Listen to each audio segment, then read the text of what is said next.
bienvenue. Je vous en prie, bienvenue.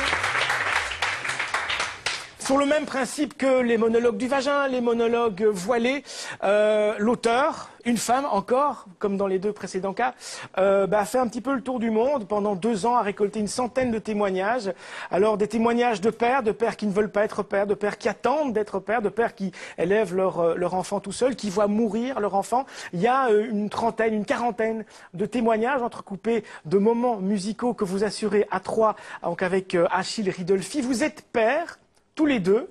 Est-ce qu'il était temps, à votre avis, de donner la parole au père aujourd'hui? Oui, enfin. Ouais. Enfin. Il était temps. C'est une libération. Ouais. Non, mais effectivement, c'est quelque chose qui se fait peu, mais qui est dans l'air du temps. La parole au père, avant, peut-être qu'on ne se posait pas la question, on était père, point final. Maintenant, peut-être que les choses évoluent dans la société et qu'il y a effectivement on dit des nouveaux pères, mais en tout cas des pères qui veulent prendre la parole et qui ont des paternités différentes, nouvelles, qui assument d'autres rôles. Est-ce que c'est le fait aussi que le rôle des femmes a changé dans la société? Est-ce que c'est ce fait-là qui, à un moment donné, met le père dans une nouvelle position au sein de la famille? Et que voilà, il y a des choses à dire, des choses qui n'étaient peut-être pas à dire il y a 50 ans ou plus. En tout cas, chez moi, c'est différent, hein, parce que... Chez vous, c'est-à-dire? C'est-à-dire en Haïti, les pères n'assument pas encore, donc on parle beaucoup de foyers donc, où il y a une mère, il n'y a pas de père, c'est assez difficile de pouvoir les reconnaître aussi, et tout cela, beaucoup n'arrivent toujours pas à assumer leur responsabilité de père. Donc, pour moi, participer à un spectacle comme ça, c'est une sorte de témoignage aussi pour pouvoir, j'espère, si un jour pouvoir jouer cela en Haïti, dire aux autres pères qu'il faut revendiquer le droit d'être père et de ne pas se mettre derrière et se cacher aussi. Ouais. Alors pour vous, c'est quoi être père? Bonne question. Parce que tout le monde se retrouve dans le spectacle, chacun a sa définition, c'est évidemment. ça. C'est un spectacle qui est fait de plusieurs témoignages, comme vous l'avez dit, donc des choses très variées. Donc il y a autant de façons d'être père qu'il y a de personnes sur Terre, enfin qu'il y a de pères. Donc voilà. Moi, il y a une chose, c'est que père, c'est quelque chose de tout à fait banal finalement. Il y en a tellement des pères, c'est quelque chose de... Mais en même temps, c'est quand même extraordinaire. Enfin, c'est ça. Donc il y a ces deux éléments-là, et c'est ça aussi qui fait la richesse du spectacle, c'est qu'il y a des choses dont tout le monde peut se reconnaître dedans, mais en même temps, il y a des choses un peu particulières. Quand Daniel, vous jouez ce père qui est dans sa voiture à 1h du matin, qui écoute du bac et qui attend que sa fille sorte d'une boum, est-ce que c'est une définition, évidemment, il y en a 50 autres, c'est une des définitions du père d'aujourd'hui? C'est une des définitions du père d'aujourd'hui, qui est plutôt moderne, proche de ses enfants, qui peut discuter, qui peut l'accompagner à une boum aussi, qui peut être attentif. Parce que il y a quand même, pour moi, je parle donc de façon, sur le plan culturel aussi, les pères avaient une autre dimension, hein. C'est celui qui dirige surtout. Oui, c'est un autre statut. C'est un autre statut, voilà. Donc aujourd'hui, il est proche de son enfant, il est à l'écoute. Et je crois qu'être père, c'est surtout cela aussi. C'est apprendre à écouter avant de pouvoir léguer quelque chose. Donc c'est quelque chose à partager, c'est une vie en commun. Mais la difficulté aussi de l'autorité, parce que le père représentait l'autorité. Il y a une scène terrible, je pense que c'est vous qui la jouez, où il y a un conflit physique entre le père et le fils. Et puis, une fois que le fils est dans la chambre, le père s'en retourne en train de pleurer en se disant... Je ne pleure pas parce que j'ai frappé mon fils, je pleure parce que j'ai voulu sa mort, j'ai voulu le tuer. Est-ce qu'on a un problème aujourd'hui avec cette forme d'autorité qui était monnaie courante par le passé? C'est difficile de donner des généralités comme ça, et puis je ne suis pas sociologue ou quoi, mais c'est vrai que moi, si je vois par rapport à mon père, comment il a été père et comment moi je le suis, c'est très différent. C'est des questions d'époque, c'est des questions de personnalité différentes, etc.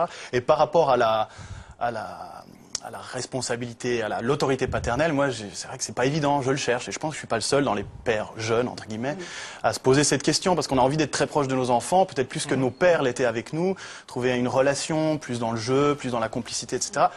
Mais à un moment donné, il faut quand même être autoritaire. Et donc là, c'est un équilibre à trouver. Et j'avoue que j'ai failli parfois. Il y a plein de questions. Alors, on va commencer par une mère.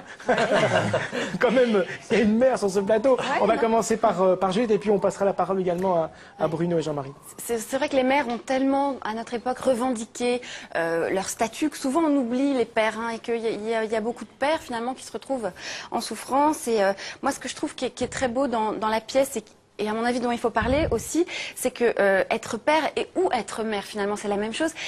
C'est pas lorsque l'enfant paraît qu'on le devient forcément. Et ce qui compte, c'est la rencontre avec son enfant.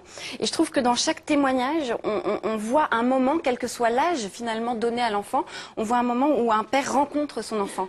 Est-ce que c'est ça aussi qui vous a plu dans cette pièce? C'est l'émotion de la découverte de cette paternité qui à chaque fois peut être différente. Ah, tout à fait. C'est déjà le premier contact et ensuite découvrir à chaque période de la vie de votre enfant et que vous devenez un autre père, carrément. Soit en période de l'adolescence, par exemple, aussi. Bon, la préadolescence, déjà, c'est quelque chose qui est vraiment très, très difficile à comprendre. Ouais, tout à fait. Non, parce que si les pères ont changé, les mots ont changé aussi. Hein. Oui, tout à fait. Ouais. Juliette parlait de finalement être père, être mère, c'est quelque part la même chose et que c'est un métier, entre guillemets, qu'on apprend. On a souvent parlé de l'instinct maternel qui, qui n'est pas acquis et qui parfois est une vaste blague. Hein. C'est pas forcé qu'une femme ait l'instinct maternel et l'instinct paternel là-dedans. Est-ce que c'est quelque chose qui devient, je dirais, qui naît avec l'expérience? Eh ben, au début, Julie, qui a écrit et mis en scène le spectacle, Julie Hannen, avait commencé, elle a eu son deuxième enfant, et elle a commencé à écrire ce texte. C'est ça qui lui a donné envie d'écrire ce texte sur les pères. Et puis elle me l'a fait lire, et puis je lui ai dit, c'est très beau, mais un père n'écrirait pas ça. Et elle m'a demandé pourquoi. Et je ne savais pas vraiment pourquoi, mais voilà, le rapport paternité, maternité était différent. Et du coup, elle s'est beaucoup posé cette question-là, de ce que c'était que l'instinct paternel. Comment est-ce qu'on... Et là, il fallait passer par le témoignage. Exactement. Et c'est ça qui l'a fait aller vers des témoignages, d'aller loin, d'aller en Palestine, d'aller ailleurs, enfin partout dans le monde, pour interroger cette question. Comment est-ce qu'on sait qu'on est père? Qu'est-ce que ça nous fait, etc. J'ai l'impression que autant on met la petite graine dans le ventre de la maman, on caresse le ventre quand le bébé... Ce que vous dites là. Oui, voilà. C'est un poète. Hein. Donc je veux dire, on participe. Et en même temps, je trouve que quand l'enfant vient, autant pour la mère, il vient d'elle, autant nous, on doit faire comme on s'approprie l'enfant. Je trouve qu'il y a un lien à créer, même si c'est le nôtre, je trouve qu'il y a un lien à créer. Donc c'est pour ça que peut-être qu'à ce moment-là vient l'instinct paternel, mais moi j'ai l'impression qu'il ne vient pas avant. Oui, voilà, c'est à partir de là que ça vient, d'où cette fébrilité et tout cela, qui s'est exprimé aussi à travers la pièce, à travers les chants. Oui. C'est une pièce que pour les parents ou pas? C'est les parents, mais c'est surtout les pères. Futurs parents. C'est les futurs parents, c'est les parents en devenir. C'est une pièce pour les mères aussi, du coup. Je crois que c'est une pièce un peu découvrir plein de choses aussi. aussi. Ça peut être aussi une pièce pour ceux qui ont des parents, parce que on peut se projeter en tant que père, mais aussi il y a des jeunes qui sont venus, des adolescents qui se sont dit, moi j'ai vu mon père et ça m'a touché. Bruno parle d'un enfant qu'on nous tend, qui est le nôtre et qu'on doit apprivoiser. Et puis il y a toutes les familles aujourd'hui, les familles recomposées, où un père doit parfois devenir le père de substitution ou le nouveau père d'enfants qui sont parfois déjà assez grands. Et il y a cette histoire de cet homme homosexuel qui va adopter un enfant d'une femme collègue de bureau qui n'en veut pas et qui va apprendre à devenir le père d'un enfant qui n'est même pas le sien. Et qui le deviennent, à ce moment-là, il y a beaucoup de pères aussi qui se posent des questions sur l'enfant qu'on garde qui n'a presque rien de vous physiquement. Hein? Par exemple, l'enfant qui ressemble à sa mère, beaucoup plus.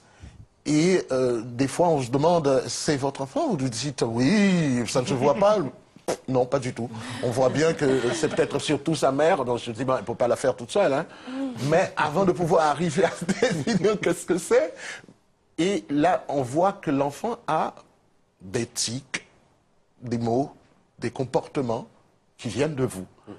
À ce moment-là, on peut dire aussi, la grande question vient du fait à se demander, est-ce que cet enfant est de vous parce que biologiquement, ou parce qu'on s'est choisi, ou parce qu'on s'est choisi, ou par mimétisme, ou par habitude et tout cela. Alors j'étais à la première, c'est vrai que c'est une pièce qui crée la discussion, qui crée aussi le rire, le sourire, l'émotion aussi. On a l'impression qu'on découvre la parole des pères. Est-ce qu'aujourd'hui, la société s'étonne, est étonnée d'entendre, peut-être pour la première fois, une parole de père différente de celle qui était la parole stéréotypée? Comme on l'a dit, aujourd'hui, il y a des pères en souffrance. Mais là, et la société n'est peut-être pas prête non plus à les entendre ou à les écouter. Du texte et du spectacle, de raconter un panel très large de témoignages de pères qui vont... Il y a aussi un témoignage d'un père qui est père absent, c'est-à-dire qui sait qu'il a un enfant, mais qui ne s'en est jamais occupé. Et quand il a su qu'il allait être père, eh ben, il a dit ciao, moi j'en veux pas. Mais est-ce que ça aurait pu être cette écrit absence, par un père, justement, cette Alors, pièce? Moi, je suis c'est-à-dire frappé par le fait que c'est une femme qui l'a fait. Je me demande si ses pères Moi, je trouve auraient que c'est un raconté la même chose C'est à un un bon homme. mélange, parce que c'est des témoignages de pères, donc d'hommes. Donc c'est